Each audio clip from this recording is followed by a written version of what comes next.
Dan dalam keadaan masih sangat mengantuk, mata Sarah tertuju pada seseorang yang duduk menunduk di ujung kasur dekat kakinya.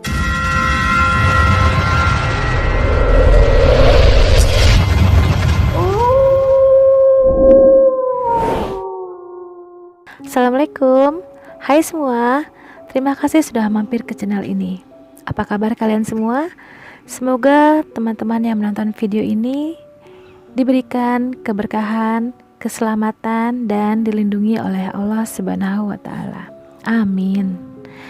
Di video kali ini, Inces akan menampilkan sesuatu yang berbeda, di mana biasanya Inces tampil dalam bentuk video bergambar. Nah, kali ini kalian bisa mendengarkan cerita seram dari Inces tanpa harus melihat video atau biasa disebut dengan podcast. Bagi teman-teman yang berani, teman-teman boleh menggunakan headset supaya lebih menegangkan. Tapi buat yang tidak berani, gak usah pakai headset ya teman-teman. Dan nontonnya jangan sendirian. Buat teman-teman yang belum subscribe, di-subscribe dulu ya teman-teman, supaya teman-teman tidak ketinggalan dengan cerita-cerita horor dari Inces lainnya. Oke, sudah siap dengerin ceritanya? Kita langsung saja di Inces. Ini cerita seram. Cerita kali ini berjudul Kontrakan Horor yang ditulis oleh akun Twitter @sayfitri86. Dalam unggahannya itu, Sarah menceritakan jika cerita tersebut merupakan kisah nyata yang dialaminya. Sarah adalah seorang wanita yang sekarang tinggal di kota kecil Jawa Barat. Ia harus pindah ke kota kembang itu untuk menuntut ilmu di salah satu universitas ternama di sana. Saat pindah ke Bandung, Sarah pergi bersama ayahnya. Ayahnya mengantarkan Sarah ke rumah kontrakan yang akan dihuni Sarah selama menuntut ilmu. Di kontrakan itu, Sarah juga akan tinggal bersama dua orang saudara sepupunya yang juga menuntut ilmu di tempat dan angkatan yang sama dengannya. Saudara tertua bernama Jani dan saudara yang lebih tua dari Sarah bernama Ava. Sarah merupakan yang paling kecil dari mereka bertiga. Maklum, baru lulus SMA tahun yang sama. Setelah 2,5 jam di perjalanan, akhirnya ia tiba di kota Bandung. Ini adalah pertama kali Sarah tinggal jauh dari orang tuanya. Perasaan campur aduk tentu dirasakan Sarah. Setelah mobil terparkir, Sarah bergegas turun dan mengambil barang-barang bawaannya. Sembari mengangkat bawaan, Sarah dan ayah langsung menyusuri sebuah gang kecil. Berjalan sedikit jauh ke depan dan sampailah mereka di depan kontrakan itu. Assalamualaikum. Kami mengucap salam sembari memasuki rumah yang pintunya memang terbuka. Waalaikumsalam, Mang, saut Ak Jani dan Teh Ava. Tos dugi gening, sok atuh sakieu ayana, Sar, ucap Teh Ava kepadaku, yang artinya udah sampai. Silahkan, begini adanya, Sar. Saat itu Sarah tersenyum dan mengangguk dan melihat sekeliling. Rumah tersebut adalah rumah tua dengan 2 lantai dan sedikit tidak terawat. Saat itu Sarah memaklumi hal tersebut, apalagi budget yang ia miliki untuk menyewa rumah kontrakan sangat terbatas. Tangga menuju lantai 2 adalah tangga kayu dengan pegangan kayu. Terlihat asal-asalan dibuatnya. Sarah mendekati tangga dan melihat ke atas. Di ujung tangga tersebut adalah tembok. Sebelah kiri ada pintu kecil menuju keluar tempat jemuran dan talang air. Dan di sebelah kanan terdapat ruangan tanpa pintu yang hanya bisa dimasuki dengan cara sedikit membungkuk. Ruangan tersebut tepat berada di atas kasur tidur Sarah yang terletak di antara tangga dan kamar Teh Ava. Kamar Teh Ava adalah kamar yang paling dekat dengan pintu utama.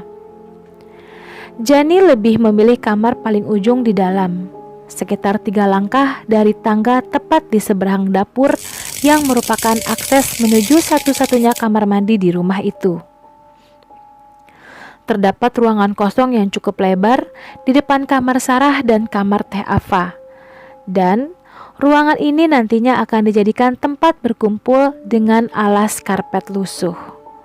Lebih lanjut, Sarah langsung membenahi barang-barangnya di dalam kamar baru. Ada beberapa noda lembab di dinding berwarna coklat dan sebagian terkelupas. Pantas saja terasa dingin, memang lembab, pikirnya. Tapi sudahlah, tempat ini lumayan nyaman. Sore pun tiba. Ayah Sarah pun berpamitan untuk pulang. Dengan berat, Sarah melepas kepergiannya karena tak tega membayangkan penghuni rumahnya hanya tinggal ayah dan mamahnya saja. Perlu diketahui, kedua kakak Sarah sudah memiliki kehidupan masing-masing di luar kota. Tentu sebagai anak bungsu merasa berat untuk meninggalkan orang tuanya. Singkat cerita, 1 bulan menepati rumah tersebut, Sarah tidak merasakan ada yang aneh. Atau mungkin Sarah mengabaikannya karena sibuk pada ospek dan persiapan kuliah. Oh iya, Sarah bukanlah sosok yang indigo.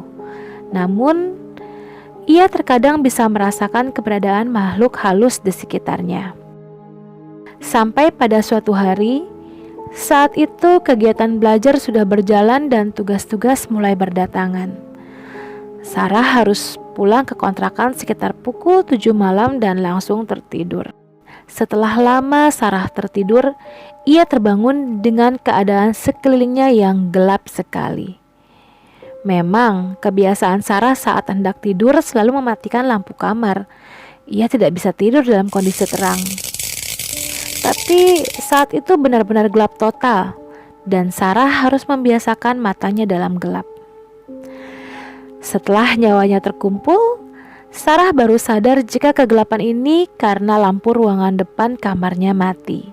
Biasanya, kalau malam lampu tersebut dinyalakan dan cahayanya masuk lewat jendela di atas pintu kamar dan lewat sela-sela pintu yang rapuh. Saat itu Sarah meraba-raba mencari HP dalam kegelapan. Ternyata ada telepon dan SMS masuk selama ia tidur. Dari kedua saudaranya yang mengabarkan mereka tidak bisa pulang karena mengerjakan tugas kelompok di kos temannya. Yang berarti Sarah harus sendirian di kontrakan. Saat Sarah melihat jam, ternyata saat itu sudah pukul 2 malam. Ia sedikit merinding dan berusaha tidur kembali. Tapi kantuknya sudah hilang. Jadi Sarah memaksakan untuk menutup mata dan pikirannya melayang ke sana kemari. Seketika ia teringat, bukankah saat pulang tadi ia membuka pintu utama dan langsung menyalakan lampu ruang depan? Sarah sangat ingat betul jika ia masuk ke kamar, ganti baju lalu tertidur. Dia tidak memadamkan lampu itu. Bahkan lampu itu selalu menyala setiap malam dan menjadi satu-satunya sumber cahaya di malam hari. Lalu, kenapa sekarang padam? Sarah hanya bisa berusaha tenang dan memastikan ingatannya. Saat hendak bangun dari tidurnya dan menyalakan lampu kamar, tiba-tiba Sarah mendengar suara lirih sekali dari balik pintu kamarnya. Dek, detak jantung Sarah saat itu serasa berhenti. Seketika ia mengurungkan diri untuk berdiri. Sarah hanya duduk di atas tempat tidur sambil memegang erat selimut. Sarah diam dalam posisi waspada. Ragu antara yakin mendengar suara tawa dan berusaha meyakinkan diri sendiri bahwa ia hanya salah dengar. Ia terus berusaha fokus, tapi yang didengar hanya hening. Pelan-pelan Sarah kembali ke posisi tidur. Berhati-hati sekali seakan-akan membangunkan sesuatu yang ia pun tak tahu apa. Suara langkah kecil kaki berlari melintas di depan kamarnya. Otak Sarah langsung merespon jika itu adalah tikus. Tikus, iya, itu tikus. Atau mudah-mudahan tikus, di pikirannya. Belum selesai ia meyakinkan diri sendiri, suara lain membuatnya kaku sekaku-kakunya.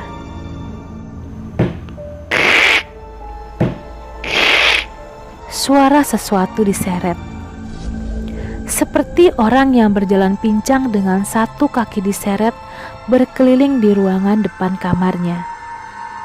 Sesekali mendekati ke arah kamar Sarah, ke arah kamar Teh Ava, dan berputar lagi. Suara tertawa lirih itu muncul lagi. Kali ini Sarah yakin jika ia tidak salah dengar.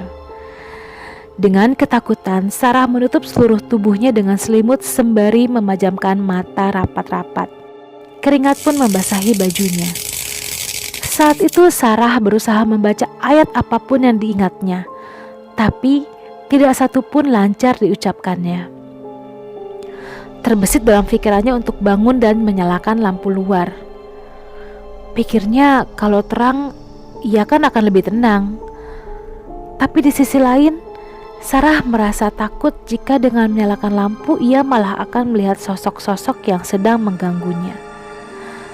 Entah berapa lama Sarah diam dalam posisi yang sama, tidak bergerak, dan suara-suara itu pun tidak kunjung pergi. Ia tidak berani membuka selimut, takut justru mereka akan muncul di depan mukanya. Padahal kondisinya saat itu sudah basah kuyup oleh keringat. Mungkin karena tubuh Sarah lelah setelah tegang dalam waktu lama, akhirnya ia pun tertidur dengan sendirinya.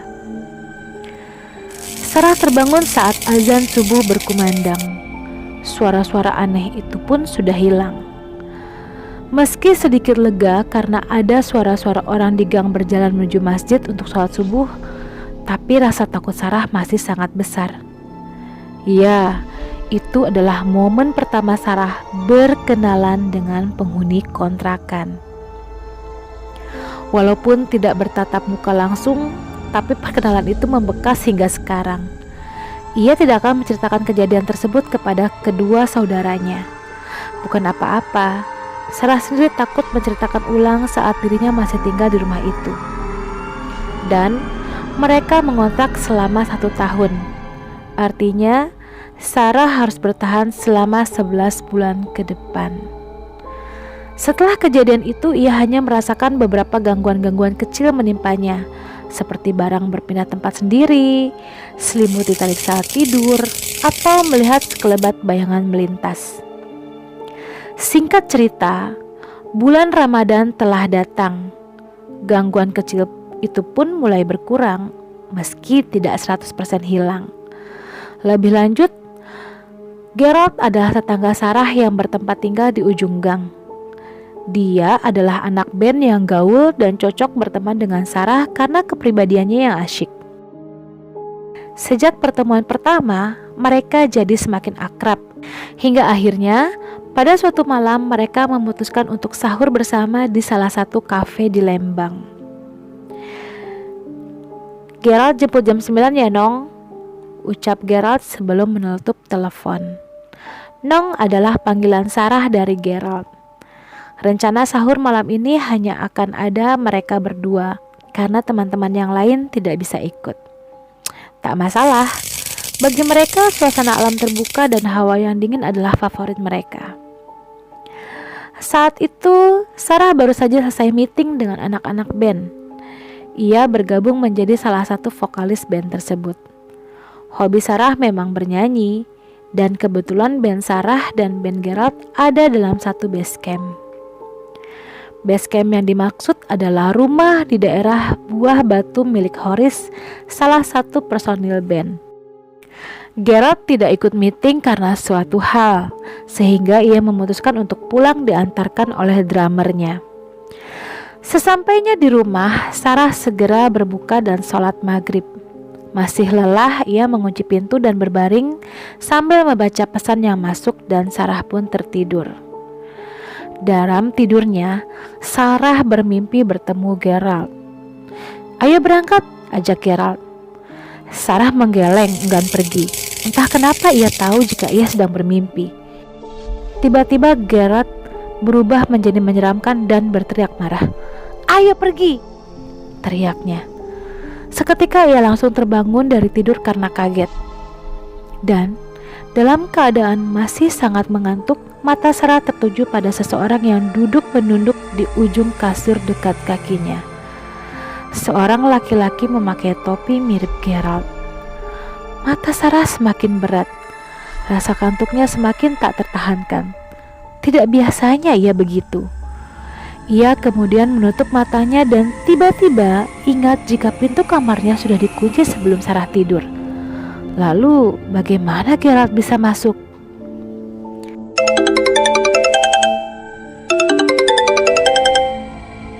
"Halo Nong, Geralt bentar lagi jemput. Udah siap kan?"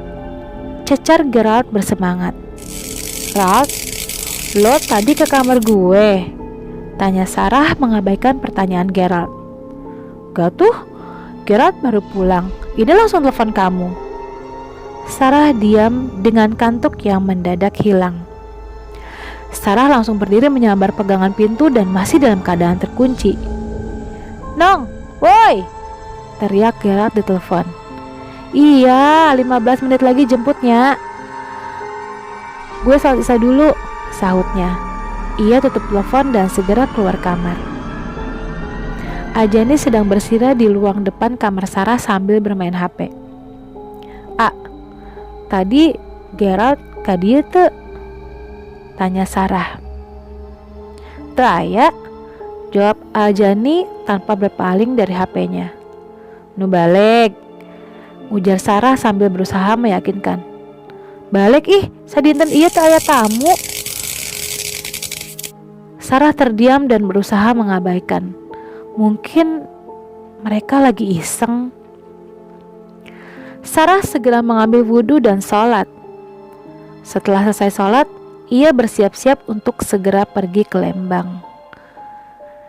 Karena Lembang sangat dingin dan mereka pergi menggunakan motor, Sarah memakai jaket yang paling tebal. Tidak lupa syal rajut kesayangan berwarna pink. Geralt sudah datang. Mereka pun pergi menuju Lembang tanpa tahu sesuatu sedang menunggu mereka. Motor yang mereka tumpangi berjalan pelan karena masih di dalam komplek perumahan. Mereka tidak berbicara satu sama lain dan hanya sibuk dengan pikirannya masing-masing. Ketika mendekati sekolah SMA, Sarah melihat seorang kakek berjalan pelan. Sarah terus memperhatikan kakek tersebut tanpa sadar. Kakek tersebut berada jauh dari motor mereka. Posisinya di sebelah kanan jalan dan berjalan membelakangi Sarah dan Geralt. Semakin lama semakin mendekat, hingga di pertigaan SMA kakek itu mengambil jalan ke kanan, persis seperti yang akan mereka lakukan. Setelah kakek itu belok kanan, dalam hitungan 2 detik mereka pun mengambil jalan yang sama dengan si kakek. Tapi saat motor berbelok, tidak ada siapa-siapa di sana. Jalanan sepi. Tidak ada satu orang pun pejalan kaki. Sontak Sarah terkesiap otomatis mencari si kakek. Jalan komplek itu lurus tanpa ada belokan lain ataupun gang. Tidak mungkin kakek itu bersembunyi. Geralt menyadari keganjilan gerak-gerikku. "Kunaon Nong?" tanya Geralt. "Tadi aya aki-aki belok di dieu saencan urang belok." "Nah eueuh?" tanya Sarah panik. "Tong ngalamun lah. Eueuh sasaha ti tadi ge?" seru Geralt. Karena sudah mengalami kejadian aneh hari ini, Sarah mulai terbiasa. Akhirnya ia mencoba membicarakan banyak hal dengan Geralt untuk menepis rasa takut sepanjang perjalanan. Jalan menuju Lembang saat itu masih banyak berupa pohon-pohon lebat di kanan kiri jalan. Saat itu, tepat di tanjakan sebelum kafe yang akan mereka datangi, Sarah melihat seekor kucing hitam melintas di tengah jalan dekat sekali dengan lintasan mereka. Tetapi Geralt sama sekali tidak memperlambat kecepatan motor. Refleks Sarah pundak Geralt sambil berteriak, "Ralph, ucing, lalaunan!" Teriak Sarah sedikit tertahan sambil menunjuk-nunjuk kucing tersebut. Tanpa babi bu, Geralt malah tancap gas membuat Sarah sedikit terjengkang. "Cicing siah nong, naon?" balas Geralt sewot. Sarah kemudian bengong dan berbalik ke belakang melihat ke arah kucing tersebut duduk dan memang tidak ada apa-apa di sana. Kosong. Dan ia pun syok karena jelas-jelas kucing hitam tadi bukan halusinasi. Lanjut. Mereka pun akhirnya sampai di kafe. Mereka segera turun dan memilih saung. Dan kemudian memesan Indomie keju kornet. Sarah memesan teh manis panas, sedangkan Geralt memesan kopi. Sebenarnya saat itu Sarah masih gelisah karena kejadian terakhir, tapi mereka sudah sepakat tidak mau membahas dan berusaha mencari topik obrolan lain. Sarah pun lupa karena larut dalam suasana malam yang dingin. Langit cerah berbintang ditemani minuman hangat, rasanya nikmat sekali. Tak terasa, waktu imsak datang. Tanda mereka harus segera pulang agar bisa menunaikan salat subuh. Kami meminta bil. Saat waiters datang menyerahkan bil, dia bertanya, "A, teh, bade uwih ayeuna leres?" tanyanya.